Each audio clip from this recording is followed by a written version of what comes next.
My name is Marcus Webb, and 6 months ago, I thought my biggest problem was whether to finally get a haircut or keep the shaggy look that made me blend into crowds of other 28-year-old tech workers in Chicago. I was living paycheck to paycheck, working night shifts as a data analyst for a company that monitored social media trends, wearing the same black hoodie with a faded tech company logo, dark jeans that had seen better years, and steel-toe work boots that clicked against office floors. When the encrypted email arrived from Aaron Chen, Director of Biometric Security for Millbrook County Emergency Services, offering me a position as Senior Identity Verification Analyst with triple my current salary plus housing, I didn't question why a rural county needed someone with my specific background in facial recognition software and biometric pattern analysis. Millbrook County turned out to be a quiet place, with 4,300 residents spread across farmland and small residential neighborhoods that looked unchanged since the 1980s. My apartment came furnished with an impressive computer setup, including specialized facial recognition software, biometric scanning equipment, and access to what they called the County Identity Verification Network, a system that tracked and cataloged the facial features, gait patterns, and biometric signatures of every resident. The setup included monitoring stations showing live feeds from cameras throughout the county, each equipped with real-time facial recognition that would flag any anomalies or duplicate identity markers detected in the population. My supervisor, Aaron Chen, conducted orientation via video call, explaining that Millbrook County had been selected for a federal pilot program studying identity security and biometric verification systems. My job was straightforward: monitor the facial recognition network for anomalies, verify resident identities through biometric analysis, and report any instances of what they called identity duplication events, cases where the system detected two individuals with identical biometric signatures existing simultaneously in different locations. When I asked how that was even possible, Aaron's expression became serious as he explained that recent advances in biological engineering had created security concerns about unauthorized human cloning and identity theft at the genetic level. The first 3 weeks were routine in a way that made me question why they needed someone with my advanced qualifications. I monitored camera feeds showing residents going about normal daily activities, verified identities through the biometric system, and documented the occasional false positive where siblings or close relatives triggered similarity alerts. I wore my usual black hoodie and boots during long overnight shifts, the familiar weight of my steel-toed footsteps on apartment floors making the transition from Chicago feel manageable. But I began noticing patterns in the data that didn't match normal population movement. Residents appearing in 2 locations simultaneously for split seconds before the system corrected, biometric signatures that would flicker between slightly different readings, and facial recognition alerts that flagged individuals as both verified resident and unknown subject in the same frame. On Thursday of my 4th week, the system detected something that changed everything. At 2:47 a.m., facial recognition cameras at opposite ends of town simultaneously identified the same person, Robert Martinez, a local mechanic, standing in his driveway while also being detected inside the 24-hour diner 3 miles away. The biometric signatures were identical down to the subcutaneous vein patterns and iris microstructures that should be impossible to duplicate. I called Aaron Chen immediately to report the anomaly, and his response was immediate and chilling. Lock down your apartment. Do not open the door for anyone, even if they look like someone you know. We're implementing Protocol 7. Before I could ask what that meant, every screen in my apartment blazed red with an emergency alert. Emergency alert, Millbrook County. Identity duplication event confirmed. Do not trust anyone who looks exactly like you. Biometric entities active. Remain indoors until further notice. This is not a test. The emergency alert's harsh tone still echoed through my apartment as I sat frozen at my workstation, my black hoodie damp with cold sweat, dark jeans sticking to the chair. The facial recognition system was going haywire, detecting dozens of duplicate identity events throughout Millbrook County, residents appearing in multiple locations simultaneously, biometric signatures fragmenting and multiplying, and the specialized software flagging what it classified as unauthorized biological copies attempting to integrate into the population. My steel-toe boots felt like anchors as I watched the monitoring screens show impossible scenes. The same person walking down different streets, identical twins who weren't related appearing in the system database, and residents encountering perfect physical copies of themselves that the biometric scanners couldn't distinguish from the originals. The system's analysis protocols revealed disturbing patterns in the duplication events. The copies weren't appearing randomly. They were targeting specific individuals based on social connections, professional positions, and access to critical infrastructure. Robert Martinez's duplicate had appeared near the county's water treatment facility where he performed maintenance work. Sarah Chen, the county clerk, had a copy detected near the records office. Tom Bradley, who worked at the power station, was flagged with 3 separate duplicates converging on his home address. The biometric entities were systematically replacing key personnel with identical copies that could bypass security systems relying on facial recognition and biometric verification. I tried calling residents to warn them about their duplicates, but the phone system was compromised. When I dialed Robert Martinez's number, a voice identical to his answered and said, "Marcus, this is Robert. I'm at home like the alert said. But I can see someone who looks exactly like me standing in my driveway, and he's wearing the same clothes I'm wearing right now. He's smiling at my security camera like he knows I'm watching. What the hell is happening?" Before I could respond, the call disconnected, and the facial recognition system flagged both Robert Martinez's signatures as biometric integrity uncertain. The system could no longer determine which one was the original and which was the duplicate. The monitoring feeds showed residents throughout Millbrook County encountering their duplicates, and the interactions followed disturbing patterns. Some duplicates simply observed their originals from a distance, studying mannerisms and behavior patterns. Others approached directly, attempting conversation and physical contact that the biometric sensors detected as consciousness transfer attempts. The most horrifying cases involved duplicates that had already replaced their originals. The facial recognition system would show 2 identical individuals in the same location, then only one remaining, while the biometric signature shifted subtly, suggesting that one consciousness had absorbed or replaced the other through physical contact. The specialized software included classified documentation explaining the true nature of the threat. The duplicates weren't clones in the traditional sense. They were something called biometric mimics, entities that could replicate human appearance and biometric signatures with perfect accuracy by sampling DNA and consciousness patterns from their targets. They existed in a state between physical and quantum reality, able to manifest perfect copies of individuals they had studied, then integrate into human society by replacing their originals through a process the documentation called identity convergence. The emergency alert wasn't just a warning. It was notification that Millbrook County had been selected as a testing ground for studying how these entities infiltrate human populations and whether biometric security systems could detect and prevent the replacement process before the entire community was duplicated and absorbed.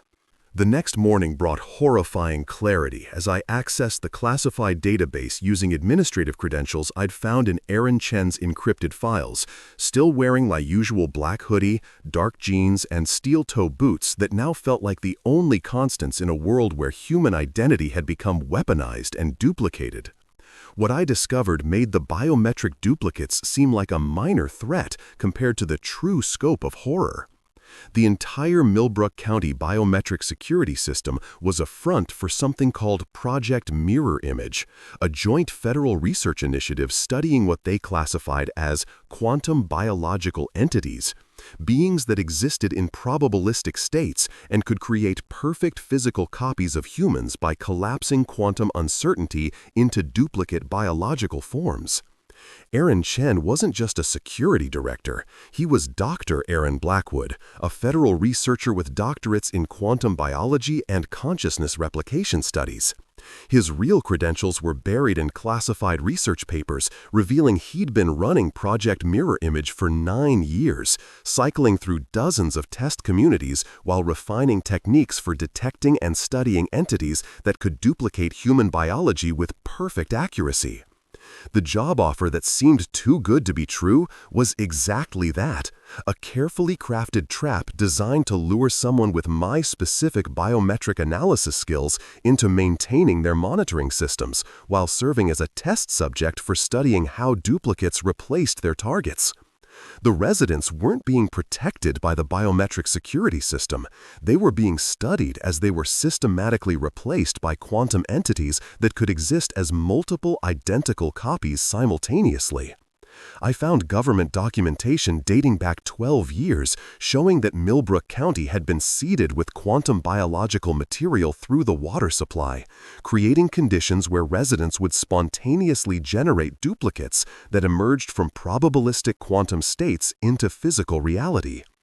Every person in the county was unknowingly hosting quantum uncertainty in their cells, and the biometric mimics were simply the manifestation of that uncertainty collapsing into duplicate physical forms.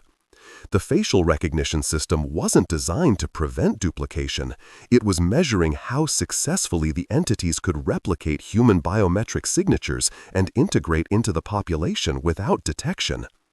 Every identity verification I'd performed was actually documenting the replacement process, tracking which residents had been successfully duplicated and which copies had achieved identity convergence by absorbing their original's consciousness and memories. The emergency alerts weren't warnings to protect residents. They were notifications to researchers that another phase of the experiment had begun and that mass duplication events were entering their critical observation period. My predecessor, a woman named Jennifer Walsh, had lasted only 7 weeks before being found in her apartment surrounded by security footage showing 17 different versions of herself, each one slightly different, all claiming to be the original. The medical report, buried in classified files, described her consciousness as fractured across multiple quantum states, with brain activity suggesting she existed simultaneously in 17 different bodies that had emerged from quantum probability and were fighting for dominance. She hadn't died. Her identity had been shattered across multiple physical copies, each one convinced it was the real Jennifer Walsh, while the original consciousness was distributed among them like a signal split across too many receivers. The most terrifying discovery was that the duplication process was already affecting me. Security footage from my apartment showed multiple versions of myself existing in the same space during specific timestamps, my quantum state becoming unstable from exposure to the biometric monitoring equipment that was designed to destabilize quantum coherence and trigger spontaneous duplication. I had no memory of these episodes, but the biometric scanners detected subtle differences in my facial structure, gait patterns, and iris microstructures between different timestamps, suggesting that I was already fragmenting into multiple quantum states that would soon collapse into physical duplicates. The research data indicated that subjects with my level of exposure typically generated their first stable duplicate between weeks 8 and 10, and I was approaching the end of my 9th week in Millbrook County. That night, I returned to my apartment wearing my black hoodie with the faded tech company logo, dark jeans, and steel-toe boots for what I knew would be either my escape or complete quantum fragmentation into multiple identical copies fighting for the right to be the original Marcus Webb. The weight of discovery sat heavy on my shoulders as I entered the space that had become my quantum prison, carrying a duffel bag containing bottled water, energy bars, a crowbar, wire cutters, and most importantly, a quantum coherence stabilizer I'd built using components from the biometric monitoring equipment, a device designed to collapse quantum probability states and prevent spontaneous duplication by forcing my consciousness to remain anchored in a single physical form. At 1:30 a.m., I initiated sabotage by accessing the County Identity Verification Network and uploading a virus designed to corrupt the biometric database and destroy the facial recognition algorithms that tracked duplication events. The script I'd written was elegant in its destructiveness. It would systematically delete all biometric signatures, rendering the monitoring system unable to distinguish originals from duplicates, and creating chaos that would mask my escape while preventing researchers from tracking which residents had been successfully replaced. As alarms began sounding throughout the facility's network, I activated the quantum coherent stabilizer and began moving through the apartment building, my steel-toe boots echoing off floors as I hunted for the quantum biological material storage that was seeding the entire county with duplication triggers. As I descended into the building's sub-basement, I encountered something that made my blood freeze. Standing in the corridor was another version of myself, wearing identical clothing down to the faded logo on the hoodie, the same worn jeans, even the same scuff marks on the steel-toe boots. The duplicate smiled with my face and spoke with my voice. "Hello, Marcus. I'm you. Or rather, I'm the version of you that emerged from quantum probability 3 days ago. I have all your memories, your thoughts, your fears. The only difference is that I've accepted what we're becoming. You can't stop the duplication process. It's already happened. There are 6 of us now, and more collapsing into physical form every hour. The question isn't whether you'll be duplicated, but which version of Marcus Webb gets to keep living while the others are absorbed." The duplicate revealed information that shattered my understanding of the situation. The quantum biological entities weren't external threats replacing humans. They were alternate versions of ourselves emerging from probability states, each one equally real and equally convinced they were the original Marcus Webb. Every person in Millbrook County was experiencing quantum fragmentation, their consciousness splitting across multiple physical forms as quantum uncertainty collapsed into duplicate bodies. The biometric mimics were us, or rather, they were the versions of us that existed in parallel probability states, suddenly manifesting in the same physical reality. The confrontation with my duplicate escalated as more versions of myself began appearing from doorways and corridors, each one identical down to the molecular level, all claiming to be the original Marcus Webb, with memories proving their authenticity. They explained that quantum coherent stabilization wouldn't prevent duplication. It would simply kill all the alternate versions, collapsing probability back to a single state by eliminating every copy except one. But there was no way to determine which version was the original and which were quantum duplicates, because from each perspective, they were the real Marcus Webb, and everyone else was the copy. With every ounce of will I possessed, I made the hardest decision of my life. I activated the quantum coherent stabilizer at maximum power, knowing it would collapse all probability states back to a single physical form, but having no way to know if I would be the version that survived. The sensation was indescribable, feeling my consciousness fragmenting as alternate versions of myself screamed in my voice, pleading for their right to exist, arguing that their memories and experiences were just as valid as mine. The device hummed with increasing intensity as reality itself seemed to shudder, quantum states collapsing violently as multiple versions of Marcus Webb were forcibly merged back into a single physical form. The service tunnels beneath the apartment building felt like crawling through the collapsed probability states of reality itself. My black hoodie torn and bloodied from the quantum convergence, dark jeans damp with something that might have been my own blood or the biological residue of alternate versions that had been absorbed back into my singular existence. My steel-toe boots scraped against concrete as I dragged myself forward, no longer certain if I was the original Marcus Webb or simply the version that had survived the coherence collapse while absorbing the memories and consciousness of 6 other identical copies that had briefly existed in parallel physical forms. The psychological trauma from the forced quantum convergence manifested in waves of contradictory memories and fragmented identity that made navigation through the storm drain system a nightmare of confusion and existential horror. I remembered my escape from 6 different perspectives simultaneously, versions of myself that had taken different routes, made different decisions, experienced different outcomes, before being violently merged back into a single consciousness that now contained all their memories and experiences.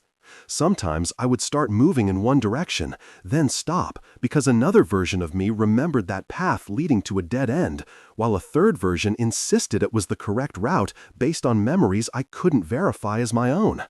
Hours or days passed in that underground labyrinth. My sense of time was fractured across multiple quantum states that had experienced different durations before convergence.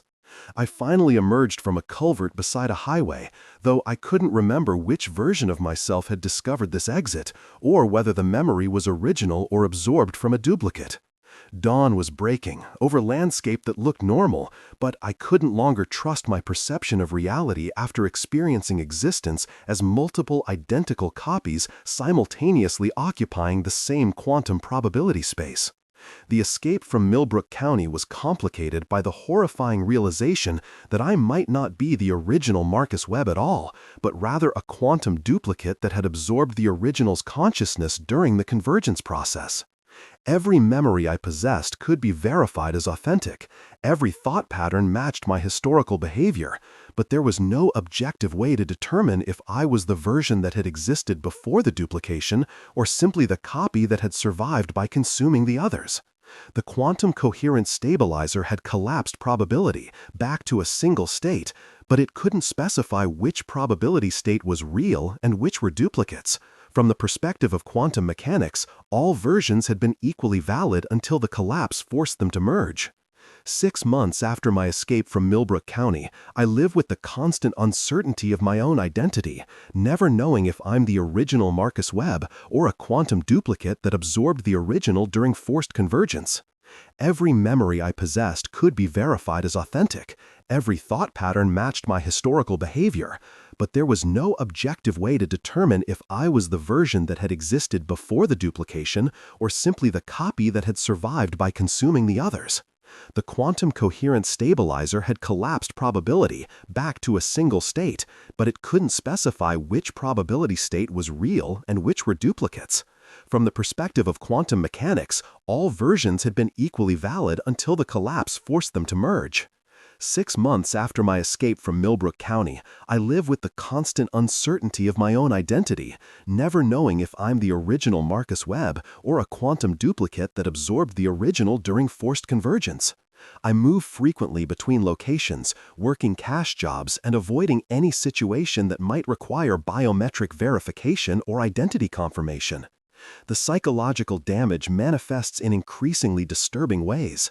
Moments where I remember the same event from multiple perspectives, conversations where I respond with knowledge I shouldn't possess because it belonged to an alternate version, and the persistent sensation that I'm not entirely alone in my own consciousness because I absorbed the minds of 6 other versions of myself that briefly existed as separate physical entities.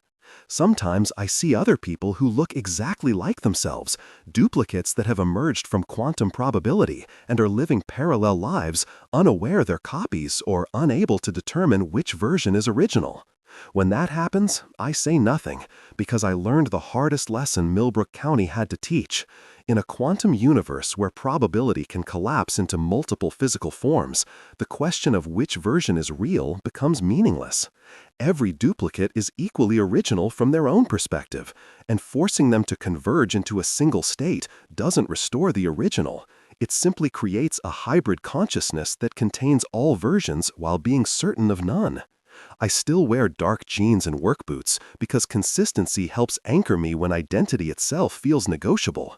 But I've learned to avoid mirrors because sometimes I see subtle differences in my reflection that suggest I'm still fragmenting, still generating quantum duplicates that exist in probability states waiting to collapse into physical form and claim they're the real Marcus Webb. The difference is that now I know the truth. There is no real version anymore, only copies of copies, each one convinced of their own authenticity, while the original consciousness was shattered across multiple quantum states that can never be fully restored to singular existence. I still wear dark jeans and work boots because consistency helps anchor me when identity itself feels negotiable. But I've learned to avoid mirrors because sometimes I see subtle differences in my reflection that suggest I'm still fragmenting, still generating quantum duplicates that exist in probability states waiting to collapse into physical form and claim they're the real Marcus Webb. The difference is that now I know the truth. There is no real version anymore, only copies of copies, each one convinced of their own authenticity, while the original consciousness was shattered across multiple quantum states that can never be fully restored to singular existence. I still wear dark jeans and work boots because consistency helps anchor me when identity itself feels negotiable, but I've learned to avoid mirrors because sometimes I see subtle differences in my reflection that suggest I'm still fragmenting, still generating quantum duplicates that exist in probability states waiting to collapse into physical form and claim they're the real Marcus Webb. The difference is that now I know the truth. There is no real version anymore, only copies of copies, each one convinced of their own authenticity, while the original consciousness was shattered across multiple quantum states that can never be fully restored to singular existence.